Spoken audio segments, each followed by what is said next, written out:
Assalamualaikum warahmatullahi wabarakatuh, para mahasiswa yang berbahagia. Pada pertemuan kali ini kita melanjutkan dengan tema penelitian tentang kurikulum dan pembelajaran. Nah, jadi penelitian pendidikan ini tidak terbatas pada penelitian di dalam kelas ya, atau pembelajaran di dalam kelas ya, tapi juga bisa di luar itu ya, tidak hanya pembelajaran di dalam kelas ya, tapi sebenarnya penelitian pendidikan ini cukup luas ya. Nah, bisa penelitian terkait dengan kurikulum bisa juga ya, dan juga pembelajaran itu sendiri bisa ya. Nah, ini ya, jadi penelitian pendidikan tidak, sekali lagi, tidak hanya terpancang pada pembelajaran di kelas ya. Jadi Anda bisa, kalau mengambil tema skripsi ya, bisa mengambil tema-tema penelitian pendidikan di luar kelas ya. Nah, tidak harus di dalam kelas gitu, atau tidak harus di dalam sekolah ya. Bisa juga di luar sekolah ya. Nah, jadi ruang lingkup penelitian pendidikan ini sebenarnya cukup luas ya. Nah, di samping yang sudah kita bicarakan kemarin ya, yang seputar penelitian pendidikan dalam konteks pembelajaran di dalam kelas ya. Nah, penelitian pendidikan itu bisa mencakup tiga komponen ya, misalnya ya, ini tentang tujuan pendidikan ya. Dia juga bisa menjadi bahan penelitian, menjadi tema penelitian ya, menjadi topik penelitian ya. Tentang tujuan pendidikan sejarah misalnya di dalam kurikulum 2013 itu bisa menjadi bahan penelitian ya. Nah, misalnya ranah apa saja yang terkandung di dalam tujuan pelajaran sejarah, pendidikan sejarah ya, di dalam kurikulum 13, misalnya tingkat SMP, SMA gitu ya. Nah, ini bisa menjadi bahan penelitian ya. Jadi semacam kajian tentang analisis tujuan pendidikan sejarah dalam kurikulum 2013, mata pelajaran sejarah misalnya ya, untuk tingkat SMP apa SMA ya, ditinjau dari ranah-ranah pendidikan misalnya. Ini pakai ranah pendidikannya belum misalnya ya, atau ranah tiga pendidikan itu ya, kognitif, afektif, dan psikomotorik ya.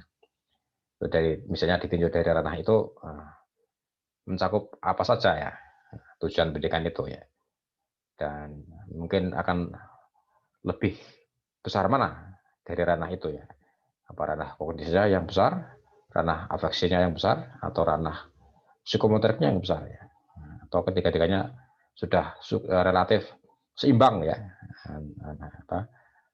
tujuan pendidikannya sudah mencakup semua dan seimbang misalnya. Itu bisa jadi sebuah topik penelitian sendiri ya. Bisa juga interaksi pendidikan ya, ini ya.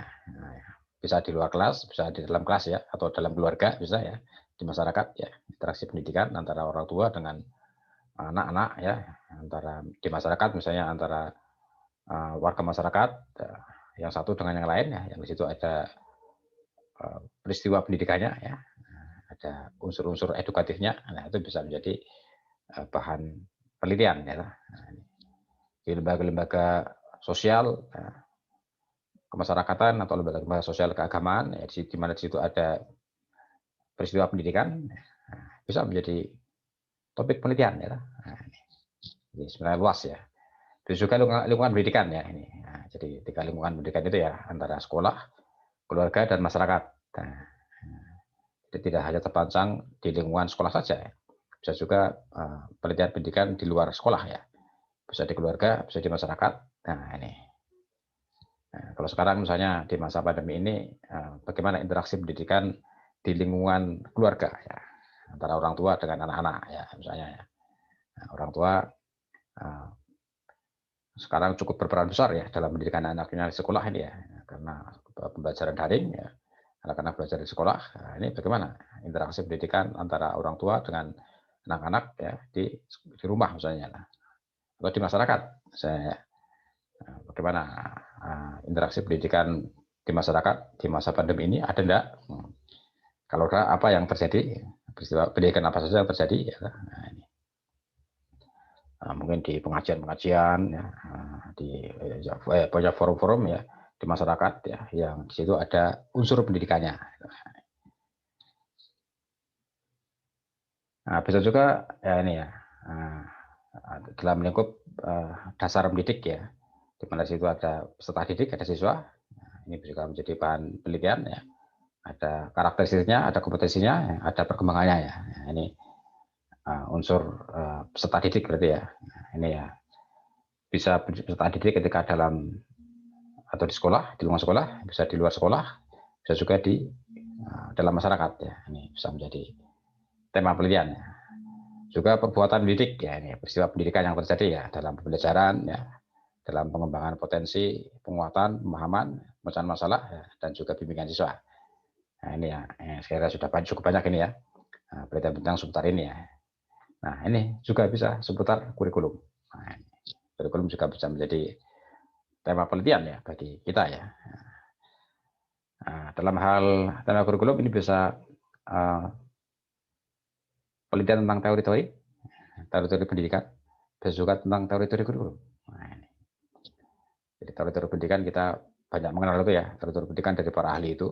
Nah, ini bisa menjadi bahan kajian ya. Nah, misalnya perbandingan teori pendidikan Barat dengan Timur ya, nah, ahli-ahli dari Barat dengan ahli-ahli dari negara-negara berkembang misalnya ya, atau dari Indonesia dengan ahli-ahli dari negara Barat, atau dari Indonesia dengan ahli dari negara kawasan Timur Tengah misalnya ya, dari para pendidikan Islam di sana dengan di Indonesia misalnya, itu bisa menjadi bahan perbandingan ya.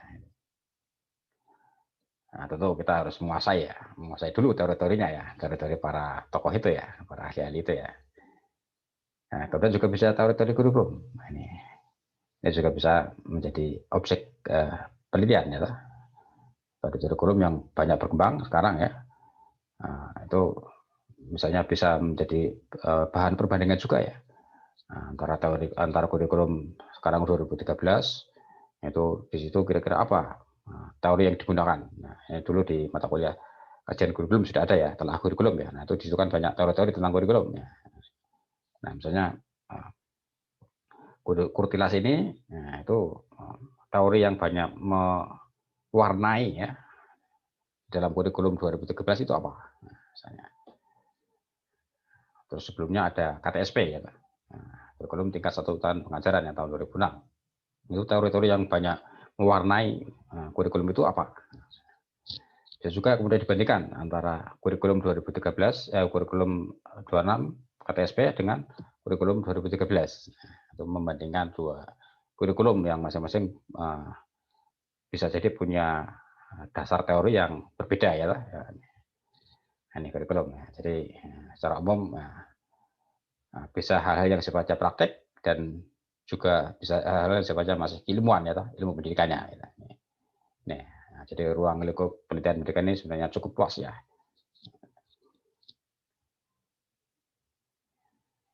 Nah, ini tadi ya menyangkut tujuan pendidikan ya, ini bisa menyangkut masalah siswa sendiri ya, atau masyarakat ya, bisa juga faktor dunia kerja ya, atau juga ketiga-tiganya. Ya. Nah, misalnya dari sisi siswa ya, siswa punya persepsi sendiri tentang tujuan pendidikan ya, dia punya aspirasi sendiri terhadap tujuan pendidikan ya, misalnya. Masyarakat juga begitu, masyarakat punya aspirasi sendiri ya, masyarakat memaknai sendiri tentang tujuan pendidikan. Nah, terus dunia kerja juga begitu ya, dunia kerja punya aspirasi tersendiri terhadap pendidikan ya, yang seperti apa ya, ini bisa menjadi objek penelitian ya, bisa menjadi bahan penelitian. Nah, ini yang interaksi pendidikan ya bisa pengembangan segi kepribadian, berarti ini karakter ya, pendidikan karakter. Ini misalnya disertasi saya ini ya, ini juga tentang pendidikan karakter dalam pembelajaran sejarah ya. Ya banyak ya pendidikan karakter ya. Kemarin Anda juga ada beberapa yang meneliti tentang pendidikan karakter ya. Pendidikan karakter dalam kegiatan pramuka, ya. Pendidikan karakter dalam kegiatan ekstrakurikuler seni, apa misalnya itu ya. Ini bisa. Nah, tentu sesuai dengan bidang kita ya, yang kita bisa menjangkau secara kompetensi ya. Kemudian pengembangan kemampuan kemasyarakatan, ini berarti di luar sekolah ya. Interaksi pendidikan yang terjadi di lingkungan pendidikan masyarakat. unsur-unsur apa yang ada dalam peristiwa di masyarakat yang di situ mengandung pendidikan. Nah, itu bisa menjadi bahan kajian ya. Misalnya kegiatan-kegiatan di sekitar masyarakat yang di situ ada unsur pendidikannya ya. Kegiatan-kegiatan pemuda ya, yang di situ ada unsur pendidikannya. Itu bisa menjadi topik penelitian ya.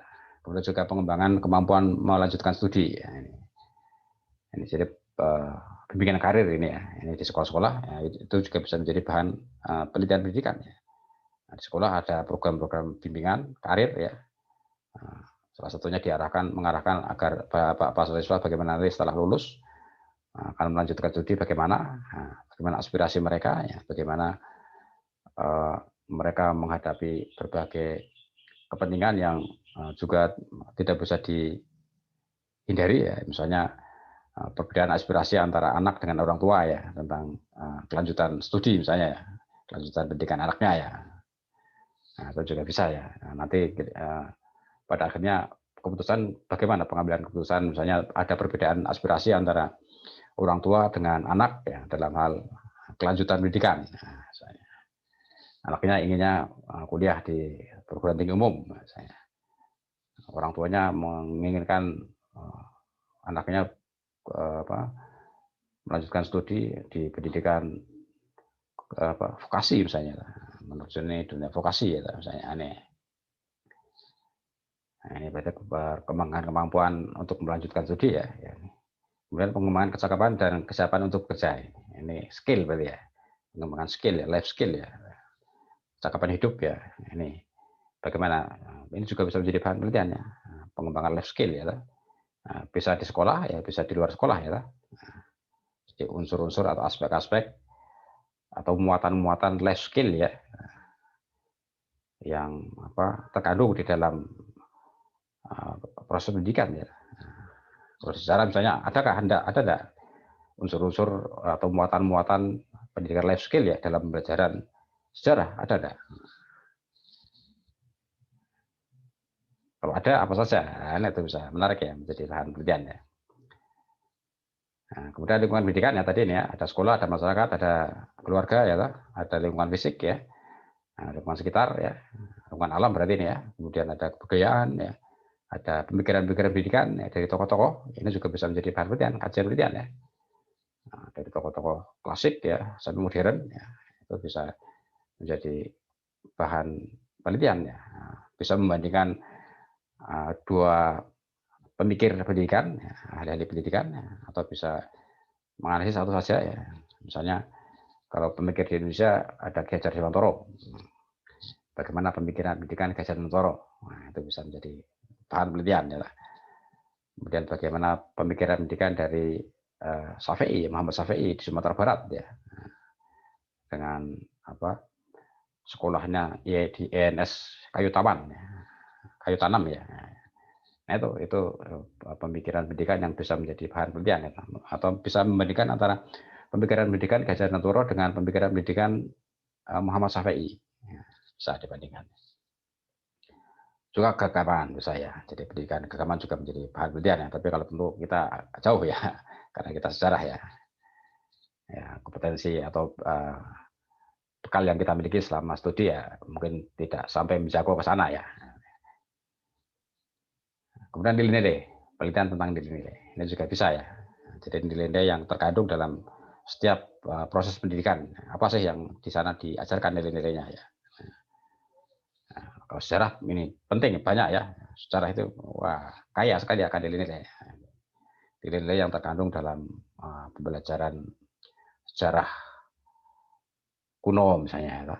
Nilai-nilai dalam yang terkandung dalam pembelajaran sejarah Indonesia baru, Indonesia modern, ya, itu apa saja misalnya. Bisa menjadi bahan penelitian. Nah, tadi yang aspek teoritis ya bisa nih ya, dari sisi filosofisnya misalnya ya, kajian filosofis tentang pendidikan, filsafat pendidikan itu bisa menjadi bahan penelitian. Ada filsafat empirisme, ada rasionalisme ya, itu macam-macam. Nah, itu bisa menjadi bahan penelitian. Bisa misalnya bagaimana implementasi filsafat pendidikan tertentu ya dalam pembelajaran.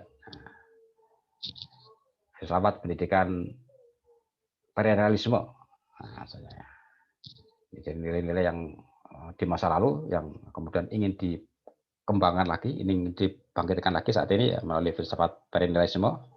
Nah, itu bagaimana implementasinya dalam pembelajaran. Nah, ini misalnya.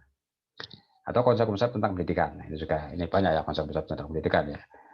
Nah, ini juga bisa menjadi bahan kajian gitu. Nah, jadi rumusan-rumusan yang lebih lebih spesifik ya, lebih khusus ya tentang pendidikan ini. Konsep pendidikannya Ki Hajar Dewantara juga ada punya konsep pendidikan sendiri ya. Pendidikan Wiyata Griya misalnya, konsep pendidikan Wiyata Griyanya Ki Hajar Dewantara ya, yang menyatukan antara suasana pendidikan dengan suasana keluarga. Nah, ini bagaimana ya, konsepnya ya. Konsep pendidikan di pesantren bagaimana misalnya ini ya. Konsep pendidikan di INS Kayu Tanam tadi ya, punya Syafi'i, Muhammad Syafi'i, ya, itu juga bisa ya. Nah, jadi ini hanya secara khusus mengkaji tentang konsep pendidikan ya. Jadi lebih mengerucut lagi ini, lebih sempit lagi ya. Kemudian juga pendidikan dalam pengertian yang praktis ya, ini ya. Ini juga bisa menjadi topik penelitian ya. Misalnya pendidikan berdasarkan lingkungan dan ruang usia. Pendidikan kelompok usia, kalau kita lebih banyak berkonsentrasi di kelompok usia pendidikan SMP dan SMA ya, atau perguruan tinggi bolehlah, bisa ya. Nah, kita bisa menjangkau di kompetensi itu ya. Kalau SD juga bisa ya, tapi untuk tema-tema yang kita memiliki kompetensi di situ ya, atau PAUD ya bisa juga ya. Tapi ya perlu kita pikirkan juga ya, apakah kita punya bekal kompetensi untuk meneliti penelitian pendidikan di PAUD, di SD misalnya ya. Ada enggak sementara ini kita ya. Nah, tentu biasanya itu bisa menjadi bidang dari para mahasiswa PGSD ya, dan PG PAUD ya itu. Terus berdasarkan jenjangnya ya, jenjang dari pendidikan dasar sampai tinggi ya, ini bisa ya. Terus berdasarkan bidang studinya, nah, kita sejarah ya. Tinggal nanti sudut pandangnya akan kita ambil apa ya, untuk bidang studi sejarah ya. Terus jenis pendidikan, nah, pendidikan umum, ya, pendidikan vokasional ya, itu bisa ya. Ya kalau kita ya lebih banyak ke pendidikan umum ya. Ya, pendidikan vokasional ya di SMK yang mengajarkan keterampilan itu ya agak jauh ya dari kita ya, dari bidang kita ya. Nah, ini juga tadi ya, teori kurikulum ini juga bisa menjadi bidang penelitian ya, tentang desain kurikulum, tentang teori-teori pembelajaran, bisa teori-teori belajar, teori-teori evaluasi ya, ini kurikulum secara teoris ya. Nah, ini bisa